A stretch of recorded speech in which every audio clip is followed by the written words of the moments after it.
mentioned, has been, wrestling with trying to live up to the standard that God has put in place, right? Yeah. Because I come from a household, and I'll say this to wrap up. I come from a childhood household where my father, my biological father, he couldn't hold up his part of the bargain. He had to be out. He left, right? And that left my mother with that single mother, responsibility, authority, and concern, right? And that broke my heart, her heart, right? So I never wanted to repeat that in the life of my wife and my daughter, right? So, like to quote Jay-Z from 444, right? I had to be the dad I never had and the husband I never saw.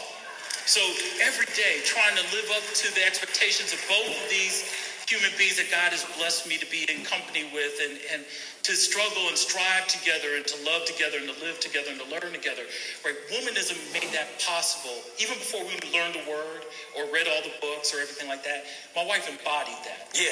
She loved not just me, not just her family, not just her friends, but even strangers and I'd say enemies and haters. She gave love when there was nothing that love was going to come back in return for, right? And that is the beauty of the womanist spirit that she embodies. That was awesome. That was awesome. You thank me later. Keep them down. So Dr. Stace, wrap us with this. What does a womanish woman want mannish men to know? We want our brothers to know that we see you, right? We really see you. We see you from the front. We see you from the back. We see you from the top. We see you from the bottom. We see you most of all when you can't even see yourself.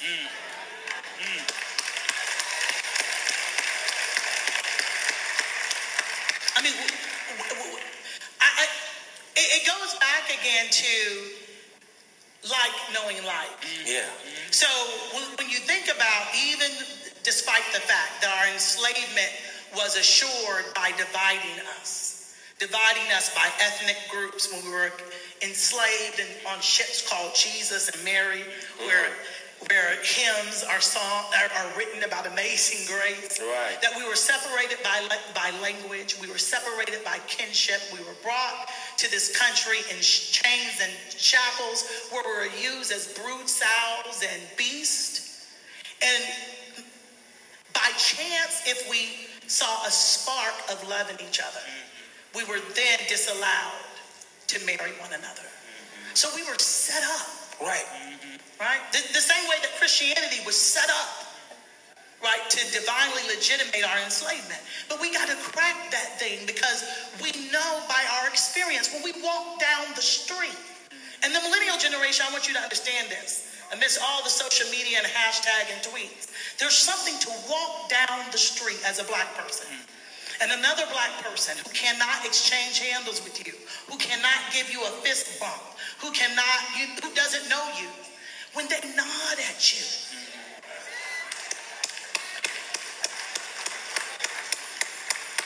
That's what was happening in Deep Ellum when people were acting like they were watching a fight.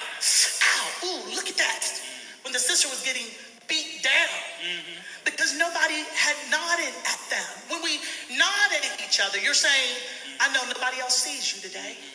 And if they see you, they don't see that you were fearfully and wonderfully made. They don't see that you were black and beautiful. They don't see that you were knitted in someone's womb and designed for a divine purpose. And when we do that one nod, we pour divinity back into their humanity. And only sisters, womanish sisters, can do that for a mannish man. Right? And I'm not just talking about eros. I'm not just talking about the erotic. Just what it means to be communal. That brothers, when you need your help, and your homies aren't around because your flow is low.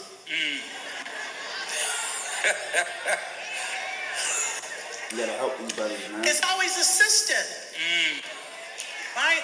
That you need to clean up or be the wind beneath your wings.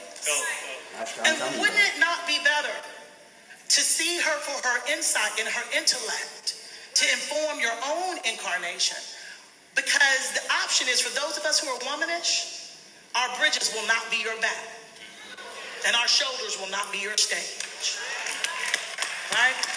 But we are partners. And where two or three are gathered in our diversity of male and female, God shows up like a shero. All right. Well, all right.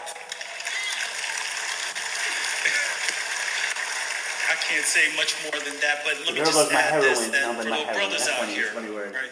Whether you're booed up or you've been long term, married and committed, right? The idea that women are not your competition, they ought to be your companion, right? The idea that All right.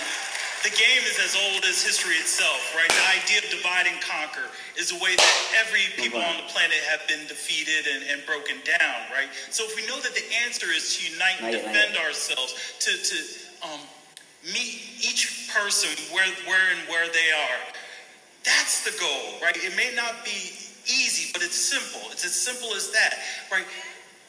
Okay, right? The idea that if every black man, right, whether romantically or not, right, just said, I see my sisters out there, I love them because they are part of me, right? How much further will we get as people? Say that, Juan. Say that. Would you all thank God with me for this phenomenal, brilliant, genius couple who has blessed us? I love y'all. Thank you. Thank you, God. Awesome. Much love. Thank you. Choir, y'all bless us. I'll be right back. Thank the Lord. The choir is blessing us. I gotta go to God. Drop a deuce. For real though, I'm just telling you. It's being real though. I'm being straight up though, bro. Thank the Lord they singing.